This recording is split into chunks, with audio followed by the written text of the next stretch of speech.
In this tutorial, I'll show you how to add an image in Jotform. Open your browser and go to jotform.com, then log in to your account. From My Workspace, select My Forms.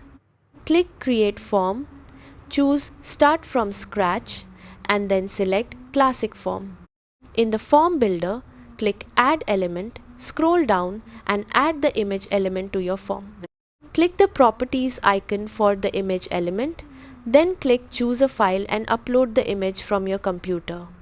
If needed, adjust the image width and height.